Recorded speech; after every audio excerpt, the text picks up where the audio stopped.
I welcome you all back, and we're going to be doing a Parsha discussion. Very deep Parsha called Toledot, Parsha Toledot. I'm going to start with the prayer, merging the heavens and earth, because that's very much what it's about. Vishanikukudashabrihu ushinate bi'ilu imalaya chamuke belovke. Biyadashlam Hashem Kuzriel Kolam. Amen. There's two pieces that kind of go into the Parsha. The very first piece is that we have two models now of what I call akote kala, where the male-female energies work together as equals to bring spiritual teachings to the world.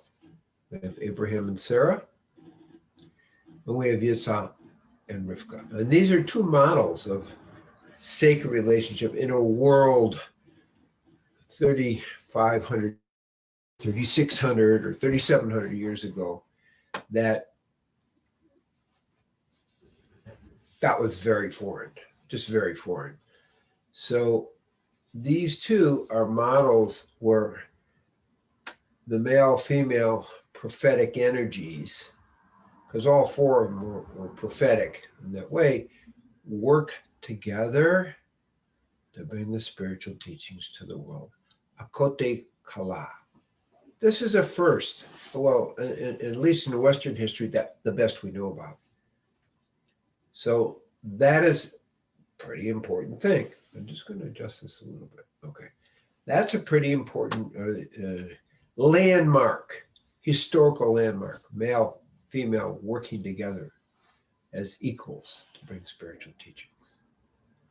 So that's first.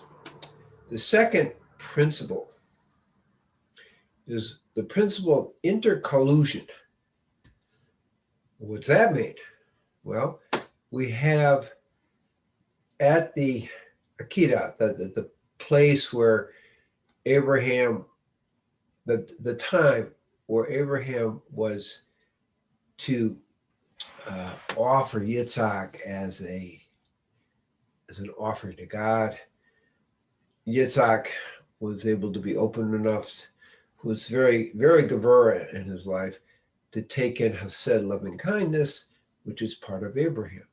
And Abraham had to go to Gevurah to be able to do the sacrifice. So there was a shift of energies. There's a quality, now, and this is the key. There's literally a quality of energy from Abraham that passed in to Yitzhak. And there was a quality of energy from Yitzhak that passed into Abraham. And it affected a change in who they were. Literally, it affected a change in who they were.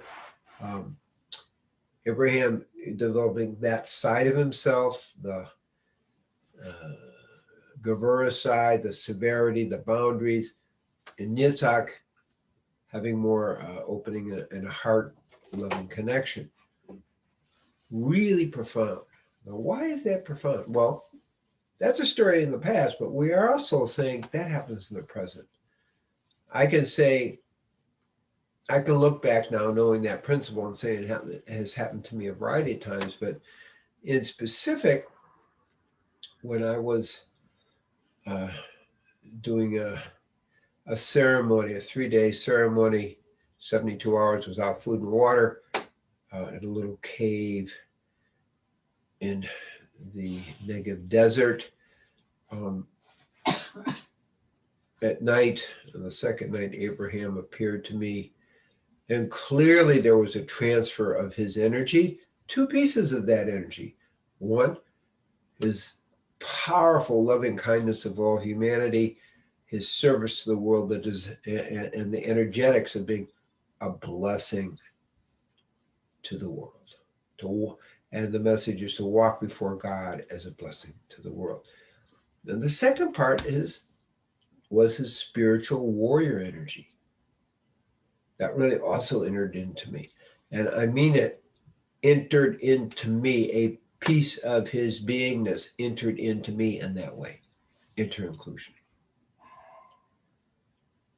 So that's a principle that I actually didn't realize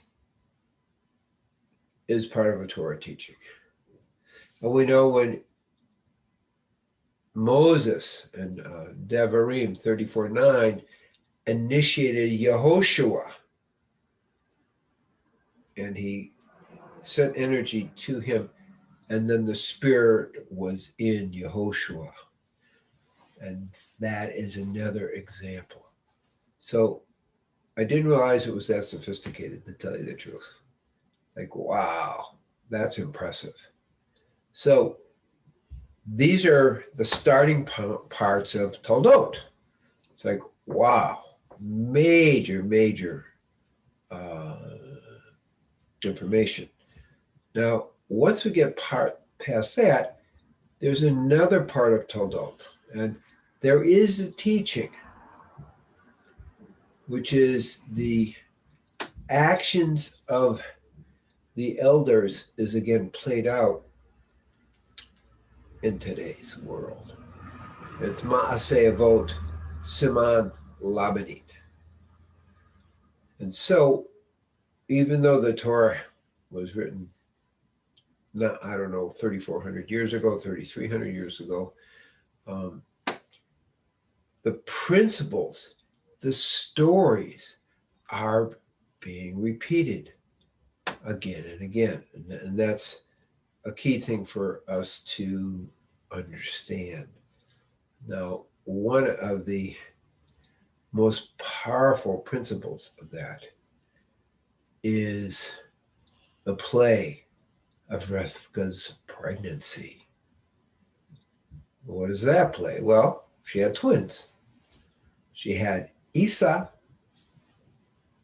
and she had Jacob.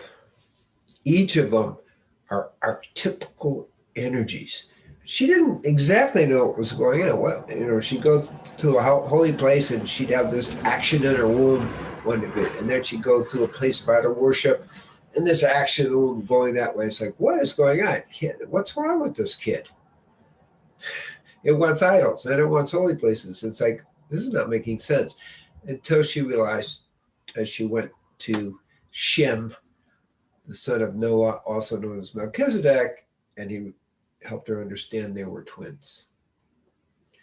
Now, those two archetypical energies is what I'm talking about. We have the energy of Jacob, the desire to merge with God, the person who takes on the lineage energy.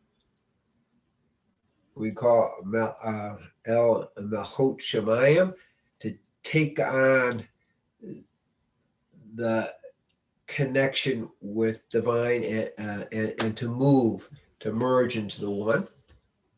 Very important energy that many people are struggling with today. And then we have the energy of Esau, which is, I don't want my lineage. I like playing in the field. I like hunting. I like killing. I like struggle. And that energy says, no, I deny my lineage. I deny my life purpose, which is to know God. And we can see that playing out. It played out in the womb, and clearly those two archetypes are actually part of us. And that takes us to another part of the story, but they're the struggle we have. We call it the Yetzer Tov and Yetzer Hara, which is the positive and negative aspects of who we are. So this archetypal struggle is going on throughout history. And it starts here. And the question is, and it gets answered a little bit, is are we able to integrate that? Are we able to include both parts in ourselves? So we'll move the story ahead a little bit, not quite all the way. And one of the other very important archetypical stories is when Esau comes back from the field. Now, he's not just coming back from the field having a hard day. He just defeated Nimrod, who was in essence, the Antichrist of that time. Nimrod was the capture of the souls of men. So he meets Nimrod and defeats him, kills him. So we got two pieces of information.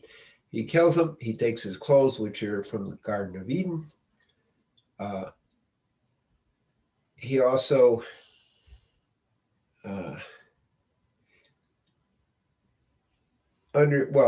he from the Garden of Eden, but see, the prophecy in a certain way, as we're playing it out, is that today we also are facing Antichrist energies.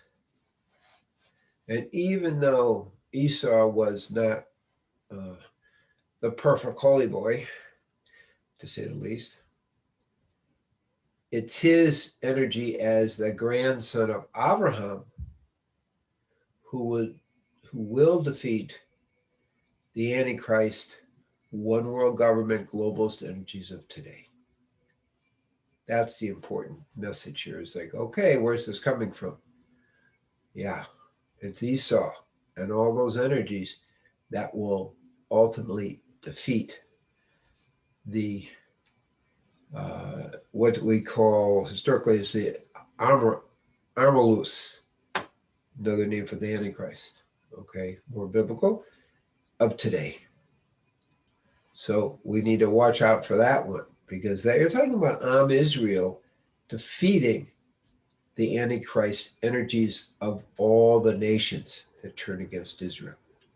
Wow, that's pretty heavy. And that's Esau. It's not Jacob doing this. It's Esau.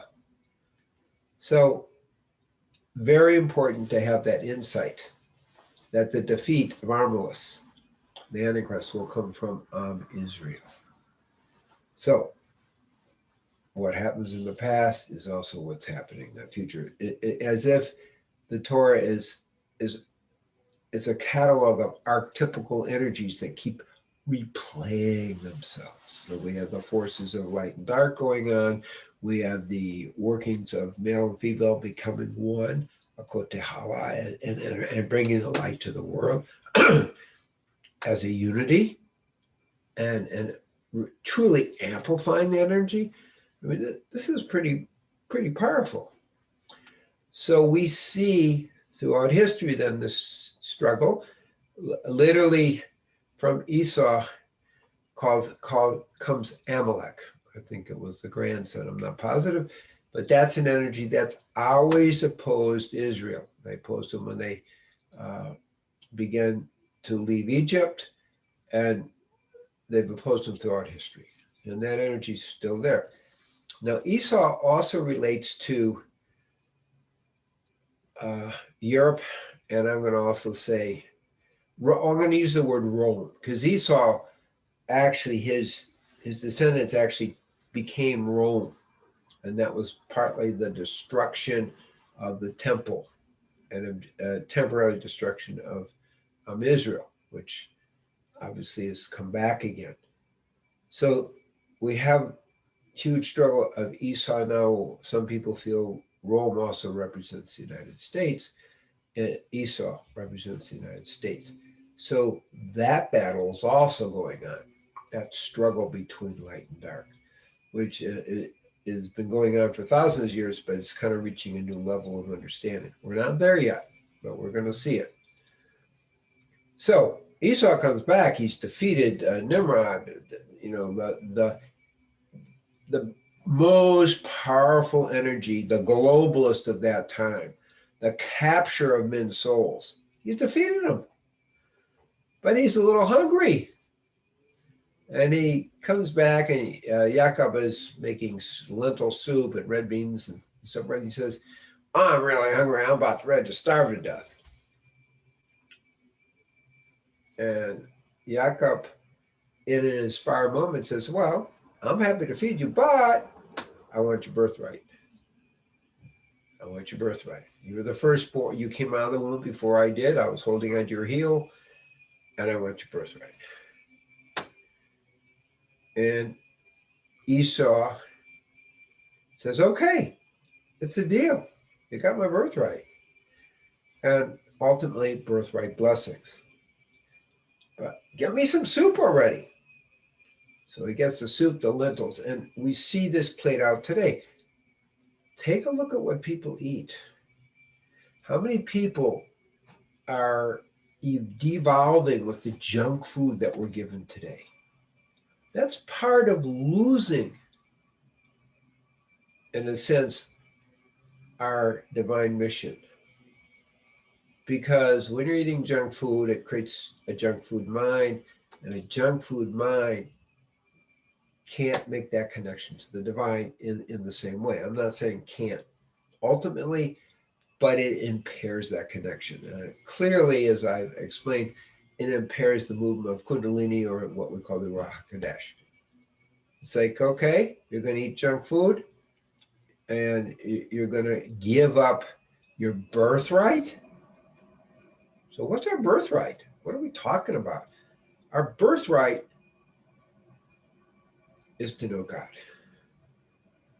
That's our birthright. We are given that. We are divine beings. The spark of God is within us. And our birthright is we have to earn. We're given the birthright, but you have to earn it. So what with Esau is he gave up his birthright. I'm really not interested in this birthright. Who wants this? How does it help me? I'm hungry. I like to hunt and I like to fight. What do I need this birthright for? It's useless. And that's really what he says. So he doesn't have the insight in the importance of his birthright and his lineage. He gives it away by his lifestyle and really by the food he's eating. It's analogous to a junk food diet. Giving it up. Amazing. But look around today. How many people have given up their birthright with their diet? How many people have given up what I call Malchut Shemayim to take on the yoke of God as our life and as our lifestyle?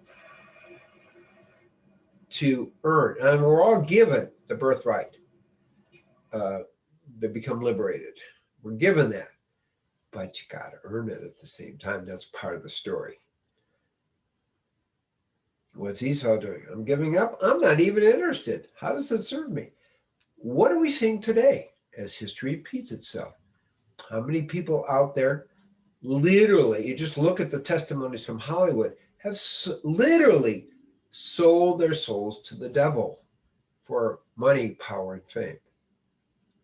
How many people do it because George Soros is paying the money to be Antifa or whatever, where they're violent and they're not respecting any of the morals and ethics of the Torah teachings, of the biblical teachings?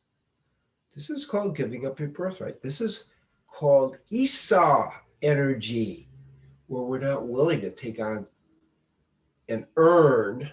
The key word is earn here, the yoke of the divine. Yes, we're given it, but you got to make it come to fruition. That's the key thing. And that's our work. So this is what's being played out in this simple little scene, which isn't so simple. Now we're going to take it a step further. Yitzhak is feeling he's going to die soon. He's off by a lot of years, but he's thinking that's what's going on.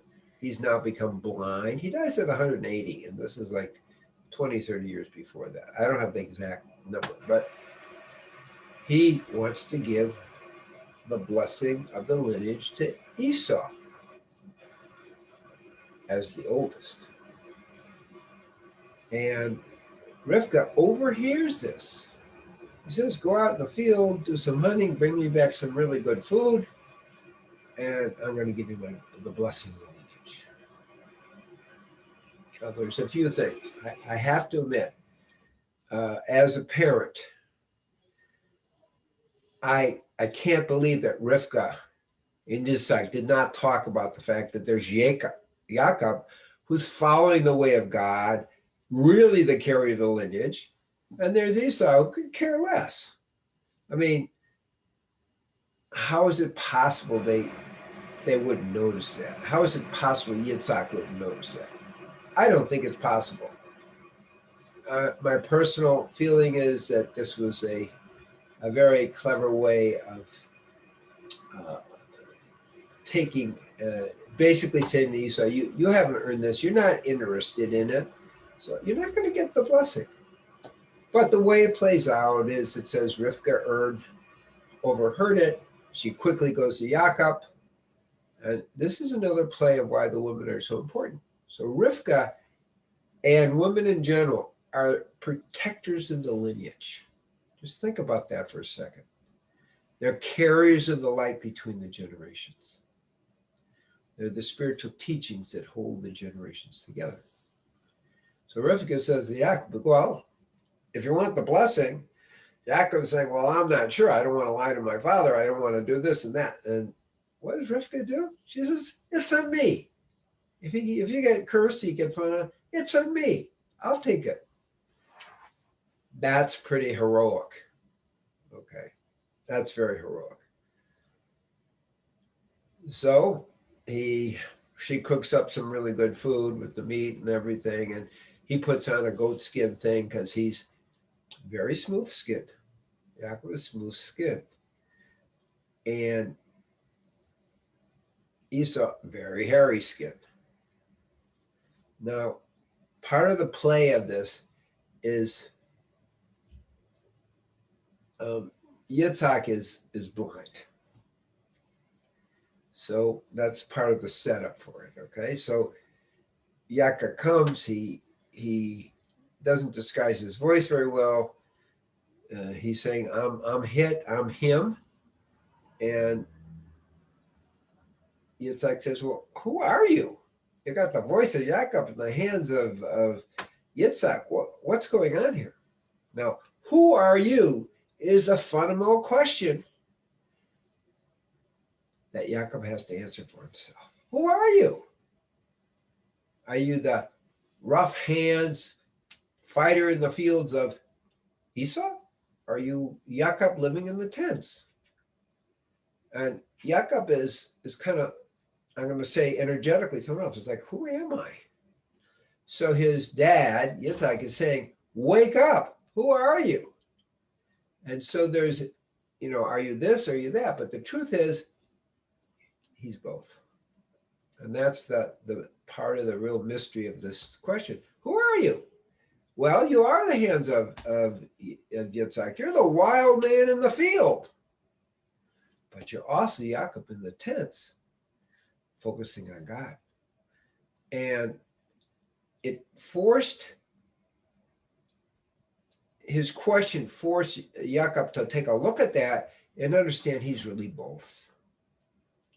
And in our society today, there's a lot of like, oh, you can't be that ruffian in the field. You just don't have to be that holy person. And if you see in my book, Into the Nothing, I make a very clear statement. And it's not just because I played football. All I ever learned from life was from meditating, playing football. Who's that? That's Esau in the field. You see, and from sacred relationship. That wasn't so much a part of what was going on there. But Esau, football player, and it's like accepting both aspects so we can be the full essence of who we are. And it's also the light and the dark. We have that duality. Our work, and this is the teaching here, is to integrate that, to be at peace with that. Yeah, I'm a, meditator, the liberated wild mystic. I'm also a football player. There's an energy. I'm Esau in the field, the warrior in the field. I can accept that, but I have to integrate it. And that is what Yitzhak was challenging Yaakov to do. We can't assume these people are stupid. These are the most sophisticated, evolved people of that time. So his dad, Yitzhak, is saying, wake up, will you? You've got to integrate these two. You know what? And now I'm going to give you the blessing. So it was a major transformative piece for Jacob. He is now the hands of Esau, a wild man in the field, and the energy of Jacob, focusing on God in the tents. Now, next step. So that's huge. And that's a question that we all have to answer. And I'm just talking about men. I'm talking about men and women because women have to answer the same question in however that plays out. You know, on the energies of both Lilith and Eve. Got both of those.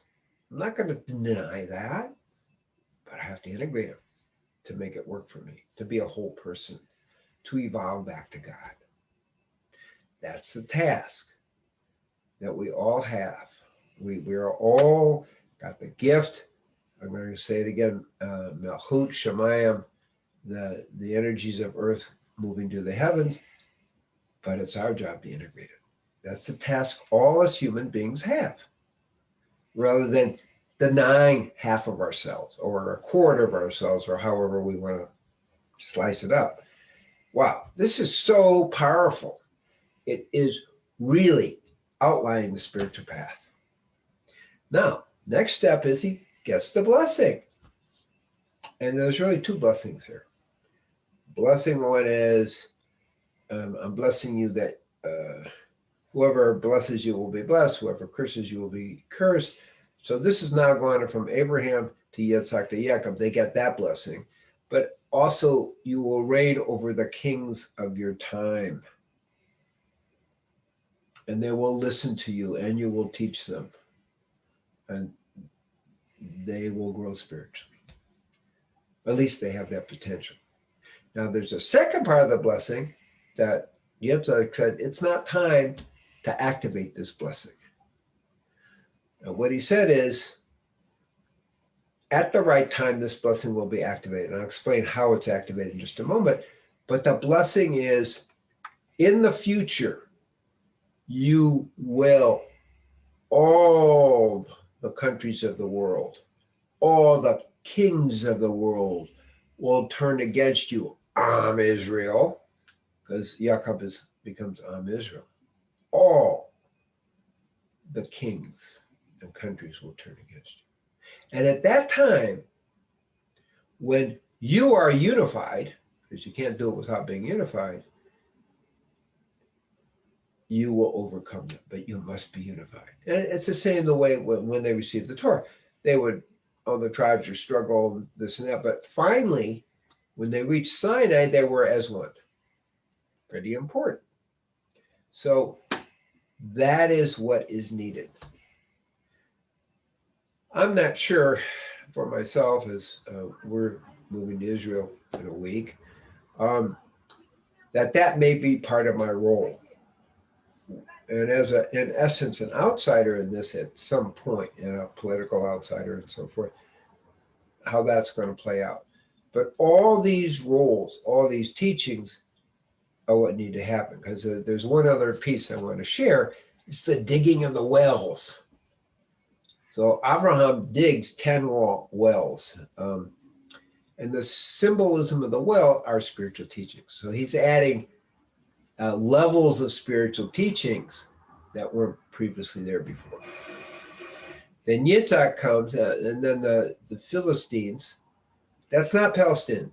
That's not Palestinians. It's the Philistines that are in the Gaza area at that time. They fill them all in. And Yitzhak comes along later, and he digs the wells out again.